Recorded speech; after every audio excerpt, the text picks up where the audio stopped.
Hi guys, welcome again to another episode of Financial Literacy. My name is Jane Dishu and thank you so much for all of you who have shown me support.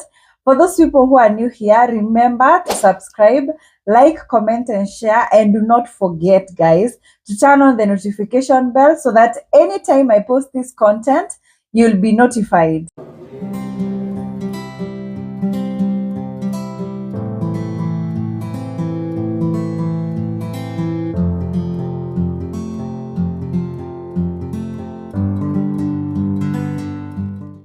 And in today's episode, we'll be discussing about savings and investments. So we are going to discuss about different categories or how we categorize our savings and investments. We'll also discuss some of these savings and investments.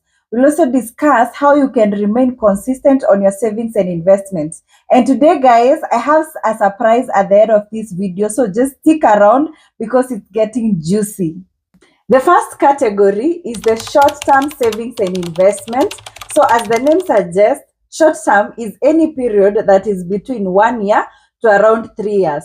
So if you have any savings account that you need to put in money, but you want to access your money anytime from 1 year to 3 years, that's considered as a short-term savings account. So we have some institutions that offer these savings and investment accounts. We have for example, the money market fund, which are offered by different investment companies. We also have bank savings and investment accounts, which are quite current and short term. We also have the mobile savings and investment, like the M-Shwari and such places. So the whole point about a savings and investment or short term savings and investment, it gives you the flexibility, or it gives you the accessibility. So it means you can be able to access that money in the short run. So one of the things that one of the features of short-term savings and investment, they are quite flexible and they are quite current. And one of the things is you can get liquidity so easily. So your money is not like fixed somewhere. It's somehow like an amount of money that you can be able to access. So any account that you have the right to access that amount of money, we call it a short-term account. And one of the things that I need you all to know is even SACCOs are categorized as short-term savings and investment account. It's categorized as a short-term savings and investment. So guys, in case you have anything that you know that in your mind you would want to achieve, like maybe emergency fund, like maybe vacations, like maybe anything that you know that I want to achieve this thing, maybe school fees for your kids next year, maybe your Christmas bonanza or money that you want to spend on Christmas, you are not willing to put that anywhere else but in a short-term savings and investment account. Our next category is the mid-term savings and investment. So as the name suggests, it lies in between short-term and now the other category. So it means that we have a duration of time between the short-term period of time. So it's anything above 3 years. I know so many people really confuse between the short-term savings account and the mid-term savings account. If you have a savings account, which you can be able to access your money a time period between 3 years to around 10 years, that is actually considered as mid-term, because it means that you are in between the two categories that I have already mentioned. So some of these savings accounts or some of these places that you can be able to access this, definitely money market carries the day. You can be able to also put money in your mid-term goals, anything above 3 years. And we also have savings accounts, which are mostly offered either by banks, insurance companies. We also have investment chamas, which also give you that platform where you can be able to put in your money and you can be able to access it after a period of time. And this is where I want to introduce something very interesting that is not very common, and it is in the family of money market fund. We also have something we call a growth fund. This is somewhere you can also be able to put in your money for a period of a mid-term period around 5 years or something around 4, 5, around that period of time, and you will have been able to get the returns on investment, and your money is not highly subjected to some of these risks that are considered in the investment world. Some of these goals, in case you're planning maybe to do a wedding, in case you're planning to take an international maybe vacation, in case you're planning to buy your next car or your first car, in case you're planning maybe to get your first installment for your mortgage, in case you're planning maybe to invest in your first bond and you need to accumulate money, in case you want to save up for your child's education, maybe when they want to join their lower education. So our last category is the long-term savings and investment.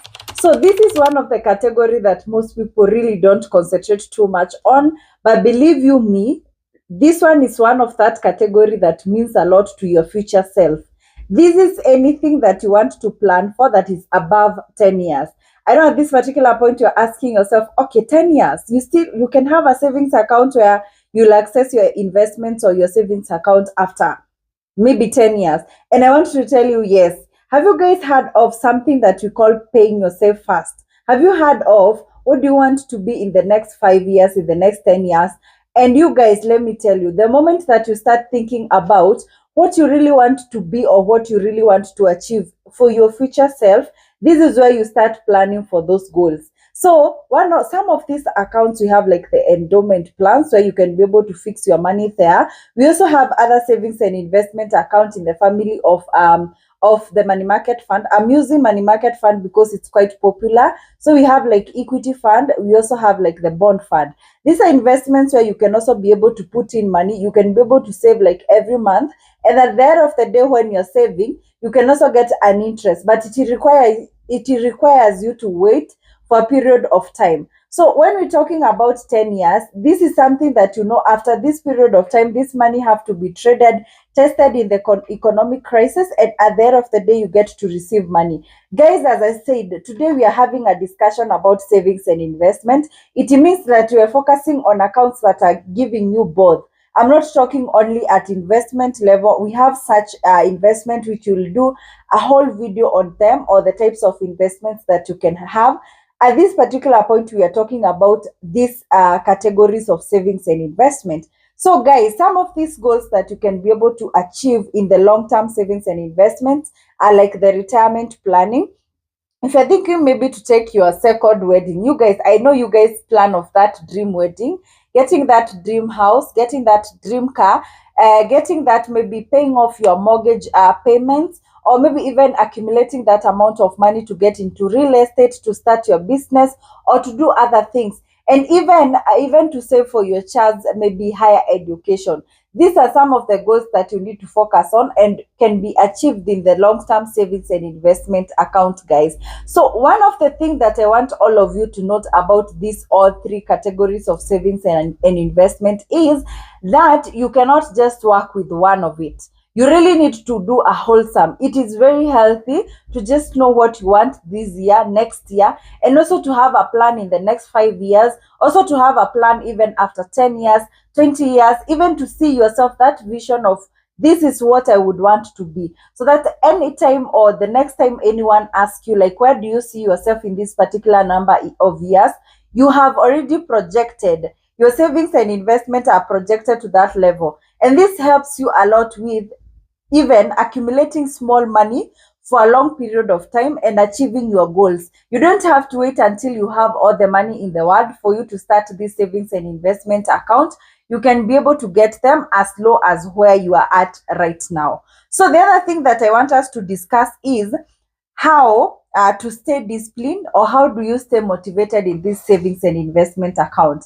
Guys, I have talked in this channel and I have said time and time again, for those people who have been around here, that savings and investment is not easy. It's actually one of the hardest things. You require the highest of discipline for you to be consistent, for you to actually stay at it, and for you to achieve some of these things that you want in your savings and investment. So here are some of the tips that you can be able to get with, or you can be able to run with. The first of the tip is, when you are opening or when you're starting any savings and investment account, make sure that you attach it to a financial goal. Do not just wake up one day and start saying, I want to save. What do you want to save up for? We have done a whole video of how you can be able to set up your financial goal. Just watch it. It's still there. Just watch it on how to plan your financial goal. Let all your savings and investment accounts be a reflection of what you want to achieve. That will give you so much motivation to stay grounded and also to stay at the core of the business, or to just make sure that at the end of the day, you get to achieve this. The next thing is to be flexible. I don't know how many times I have to tell you guys, when you have seen something is not working, be very quick to change. Do not be so strict and rigid. Like, you have seen that this savings and investment account is not working for me and you're still stuck there. I have had a conversation of, sometimes I don't understand why you would be in a circle and you don't take loans. Like, if you have realized this is not like aligning to what I want to achieve or aligning to what I want with my life, it's so easy for you to quit, or it's so easy for you to change. Be flexible. In life, if you become so rigid, it will be so hard for you, because you will be beating yourself every day on trying to get into things that you really don't want. So be flexible, change anytime, make that move anytime you realize that this savings and investment account, it's not working for me anymore, because people are allowed to outgrow anything they have been thinking of. Okay. The other thing is, anytime you have set a savings and investment for a particular goal and you achieve it, remember to reward yourself. I don't know how many times I have to stress this. You need to reward yourself.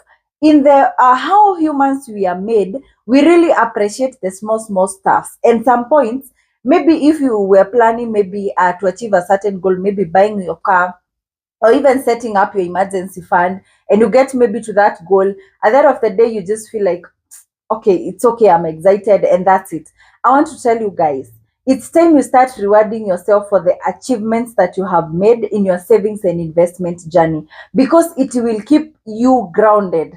And this is how you can maybe structure your reward system. This is just an example and a practical example that I have been able to do. So sometimes if I set a goal, like maybe let's say a short-term goal of maybe I want maybe to accumulate maybe a certain amount of money. Like when I started my journey of saving for my emergency fund, so I said when I hit 3 months, because the 3 months was like, this is something I want really to achieve. This is something that I really want. So I set a goal of, if I get to these 3 months and I achieve this goal, I'm gonna take myself on a solo date, and I'm going to go to this particular hotel. And believe you me, every time I would think of doing that, like every time I felt like it's time I want to go to this particular hotel and enjoy the dinner there alone, a solo date, like, even that, I even sometimes reward myself with outfits, a good watch, like something that that this is something that I have to practice delayed gratification. So if I put it at the end of the day as my prize, if I achieve this particular goal in this savings and investment account, it's going to motivate me. So anytime you find yourself achieving the goals that you have set in your savings and investment journey, make sure that you reward yourself so that you can be able to stay motivated and you can be able to stay consistent. The last thing I said, I have a surprise for you all, right? So this is what I want. This is the surprise. So how do you choose these savings and investment accounts? So I know, like, most of us, when you hear of savings and investment account, we're just used to, am I going to lose money? What are the dangers? Like, who do I trust? Like, so many people have lost their money when they're trying to just start the savings and investment journey. And it's been so tough to so many people. And today I want to tell you some of the tips that can help you to choosing these companies to invest in. So the first thing, if you're choosing a savings and investment account, the first thing you need to identify, make sure that it is aligning with the category of your goals. So if your goals are short-term, mid-term, or long-term, make sure the account that you want to open in that particular company aligns with that. I have seen cases of people who have gone to savings and investment account where they have to fix their money for 10 years, mostly for the endowment plans in insurance companies. So you are supposed to save for 10 years so that you can access your money, but you set that as your emergency fund. So in case of an emergency, you are running to that company and now they are telling you, you know what, this was a fixed account, you cannot be able to access your money. Avoid that mistake at all costs. Make sure that that savings and investment account, you have understood the terms and conditions. You have also understood like how you can be able to access your money, and it is aligning with whatever you want to achieve as your financial goal. The other thing, make sure the company is registered. I don't know how many times I have to tell Kenyans that even if you invest in billions and millions of money, it doesn't mean that that company is registered. Go and do your due diligence. If it's a money market fund, make sure it's registered at a capital market authority. If it's a SACCO, make sure it's registered at a SASRA. If maybe it's a bank, make sure it's registered at under the Central Bank of Kenya. Like if it's a retirement fund, make sure it's registered under the Retirement Benefit Authority. Do not overlook any of those registration. Make sure they have the right registration. The other thing that you really need to consider is how long has this company been in operation. So when I was starting my journey of savings and investment, even before I got exposed to this all knowledge, one of the things that I used to look for, and one of the things that most people told me is, when you are choosing a company to invest in, it's good to look for those companies which have a good track record. But you cannot get a track record if this company have only existed for 1 year. You might be the trial and error. You might be the lesson that we need to learn. So if a company has been there for over 10 years, for 20 years, for 30 years, you already know. You can be able to see, when did this company collapse? When did they have financial problems? When did they have mismanagement? How did they even handle the issues that they had? So I also feel like, to be more confident, if you are a beginner, the longer a company has been in operation, the more confident most of us feel, because it reflects that you can be able to get their track record at the end of the day. The other thing is their asset base. Asset base is like the amount of money they have been able to accumulate, or or maybe their investment, where they have put their money, how liquid they are, like how much money are they worth, how much they be able to pay back your money. Like, go to those financial reports, ask where they're even reinvesting your money. If you're putting your money in a money market fund, ask the questions: are you putting this money in forex? Are you putting it in bonds? Is it in bills? Like, where are you putting my money? Make sure that you're in the phase of knowing that this is the asset base. And guys, I have had clients who tell me over and over again that they cannot be able to access this information. If a company cannot put their asset base or these financial reports out there for their investors to see, that is already a red flag. So you also need to ask those basics. This goes down, trickles down to even those SACCOs. Before even a SACCO goes down, they should have shown you their financial report. Like, that is something that is available to the public domain. The other thing is the reviews and the feedback. If a company has a website, they have the comment section. On Google, if you go and just type in like scandal for this particular company, or maybe scammers, or this, it's going to pop up. You'll be able to see that information. I was having a conversation with a client who was choosing good pension plan, and they actually went to Google to find that particular company that I was recommending, and they could get all the information that I had already told them. So even if you're interacting with a financial expert, a coach, or even a financial advisor, or even an account manager, make sure at the end of the day, you go out there and get this information yourself. Because at the end of the day, some of us are paid commission. So what happens, at some point, I might even elevate how that company look. I might not tell you the basics. We have the few financial advisor who we are ready to tell you that this company is not good at this. I know I'm working with them, but they are not. This is not their strong point. So if you are choosing this is not good for you. Like, there are those people who will tell you the truth, but most of the time, go to the ground and get the information. And the last part, guys, is do your due diligence. I don't know how long I have to tell you guys.